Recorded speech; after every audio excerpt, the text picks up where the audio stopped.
दर्शकों को बताएं, जहां आज राहुल गांधी जम्मू कश्मीर के दौरे पर रहेंगे, जहां वो चुनावी अभियान की आज शुरुआत करते नजर आएंगे।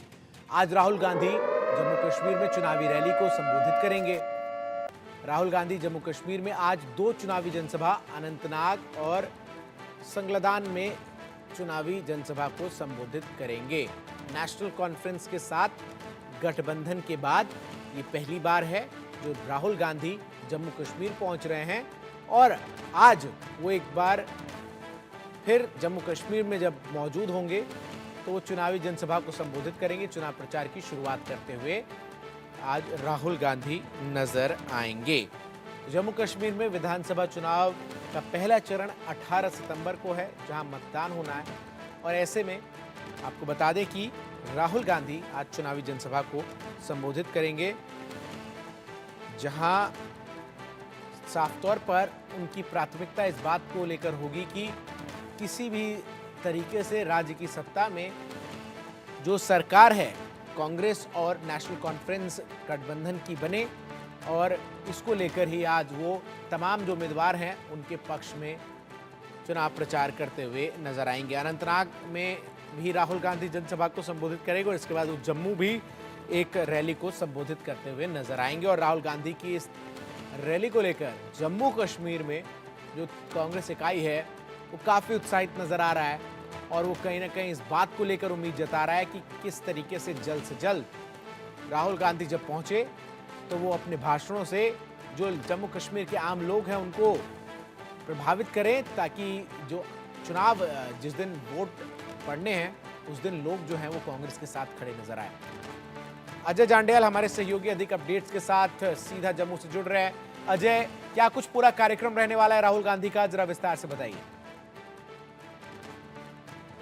देखिए चंदन, राहुल गांधी जो हैं वो लगभग 10:30 बजे के करीब जो हैं वो जम्मू कश्मीर जो है वो पहुंचेंगे। पहले जम्मू एयरपोर्ट पर पहुंचेंगे और उसके बाद राहुल गांधी जो हैं वो अपने अगले गंतव्य जो कि संगलदान रहने वाला है बनिहाल में, रामबन डिस्ट्रिक्ट में, वहां पहुंचेंगे और वहां पर जाकर जो है ये जनसभा को संबोधित करेंगे। पहली जनसभा ये होने वाली है और इसी के बाद ये कहा जा सकता है कि जो इनका प्रचार है चुनावों को लेकर जम्मू कश्मीर में वो शुरू हो जाएगा। राहुल गांधी उसके बाद जो है वो जाएंगे अनंतनाग का जो जिला पड़ता है कश्मीर का, वहां जहां पर डूरू कॉन्स्टिट्यूंसी, जहां पर गुलाम अहमद मीर जो कि कांग्रेस के प्रत्याशी हैं और जनरल सेक्रेटरी हैं कांग्रेस के, वो वहां से चुनाव लड़ने वाले हैं। उनका और उनके आसपास की जो कॉन्स्टिट्यूंसीज हैं उनके लिए प्रचार जो है वो करने वाले हैं। और आपको बता दूं कि जिस तरीके से लगातार जो यहाँ पे जम्मू कश्मीर में समीकरण बने हुए हैं ये बताते हैं कि किस तरीके से चुनावों में जो है वो चुनौतियां रहने वाली हैं, क्योंकि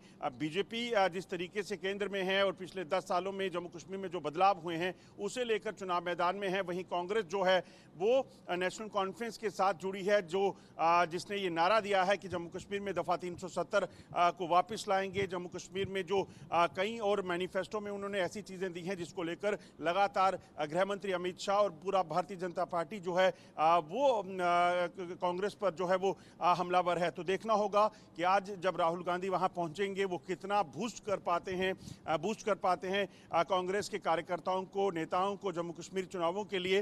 नेशनल कॉन्फ्रेंस के नेता और पूर्व मुख्यमंत्री जो हैं जम्मू कश्मीर के उमर अब्दुल्ला, वो भी इस दौरान जो हैं वो डूरू कॉन्स्टिट्यूंसी में जो है वो उमर अब्दुल्ला के साथ रहेंगे, जबकि जो रामबन के संगलदान में चुनाव रैली होने वाली है, चुनावी जनसभा, उसमें वो नहीं रहेंगे, क्योंकि कांग्रेस और नेशनल कॉन्फ्रेंस का अलायंस तो हुआ है मगर ऐसी कई सीटें हैं जिन पर ये गठबंधन जो है वो नहीं बन पाया है, जिसमें ये एक सीट बनिहाल की भी शामिल है जिसमें विकार रसूल वानी जो है वो चुनाव लड़ रहे हैं। वहां पर फ्रेंडली कंटेस्ट होने वाला है, नेशनल कॉन्फ्रेंस की तरफ से भी जो है प्रत्याशी उतारा गया है। ऐसी 5 कुल सीटें हैं जिन पर फ्रेंडली अलायंस जो है वो किया गया है, जिनमें दोनों पार्टियां जो हैं वो अपने उम्मीदवारों को उतारेंगी और जो भी पार्टी जीतेगी उसको जो है वो अलायंस का हिस्सा बना लिया जाएगा। तो यकीनन काफ़ी मुश्किल हालात में ये गठबंधन हुआ है। अब देखना ये होगा कि ये गठबंधन किस तरह से दोनों पार्टियों को जो है जम्मू कश्मीर में सत्ता बनाने के लिए सीटें दिला पाता है। वहीं भारतीय जनता पार्टी के भी स्टालवर्ट जो नेता हैं वो जम्मू कश्मीर का रुख करने वाले हैं और 6 तारीख को अमित शाह जम्मू कश्मीर पहुंचेंगे। यहाँ पर वो मैनिफेस्टो को लॉन्च करेंगे और उसके बाद तमाम जनसभाओं का सिलसिला जो है वो शुरू हो जाएगा। बिल्कुल अजय, तो लगातार आप जानकारी दे रहे हो। और अजय, किस तरीके की तैयारियां हैं कांग्रेस कार्यकर्ताओं में, कितना उत्साह है? राहुल गांधी जब पहुंचेंगे किस तरीके से उनका स्वागत किया जाएगा, और क्या कहीं ना कहीं कांग्रेस और नेशनल कॉन्फ्रेंस को ये उम्मीद है कि राहुल गांधी के चुनाव प्रचार की शुरुआत करने से और फिर लगातार अलग अलग मौकों पर पहुंचने से, अलग अलग चरणों से पहले वो जो हवा है वो कहीं ना कहीं जम्मू कश्मीर में कांग्रेस और नेशनल कॉन्फ्रेंस की बनती हुई नजर आ सकती है?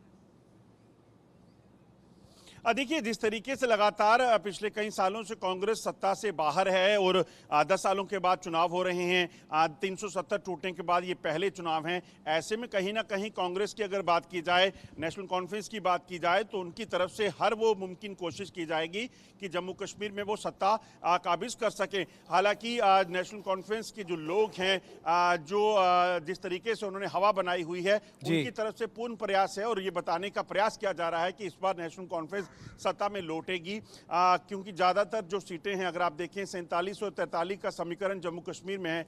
कश्मीर में 47 सीटें हैं और जम्मू में जो हैं वो 43 सीटें हैं। जब डिलिमिटेशन हुई है उसके बाद जो चीजें बदली हैं, समीकरण बदले हैं, उसको भी देखना पड़ेगा। क्योंकि कांग्रेस की अगर बात करें तो गुलाम नबी आजाद जो है कांग्रेस छोड़कर गए, उसके बाद जो है आप देखें तो जिस तरीके से नेशनल कॉन्फ्रेंस की तरफ से जो है कई नेता जो है वो छोड़कर चले गए। उसमें पीडीपी की बात की जाए तो पीडीपी से कुछ कई नेता अलग हुए, वो अलग दल बन गए। सजाद लोन की पार्टी बनी, वो सुर्खियों में आए। उसके बाद आप देखें तो इंजीनियर रशीद जो हैं वो एक अलग पार्टी बनाकर जो है, जिन्होंने अभी पार्लियामेंट का सीट जीती है।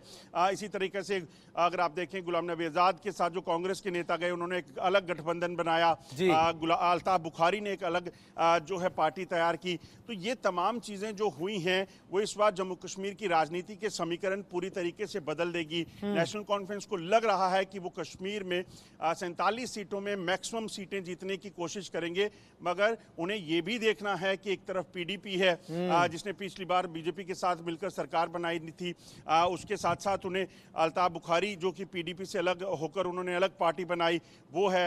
इंजीनियर रशीद हैं जो नॉर्थ कश्मीर में एक अच्छा होल्ड रखते हैं, क्योंकि उन्होंने नॉर्थ कश्मीर की ज़्यादातर सीटों पर जो है विजय हासिल की थी।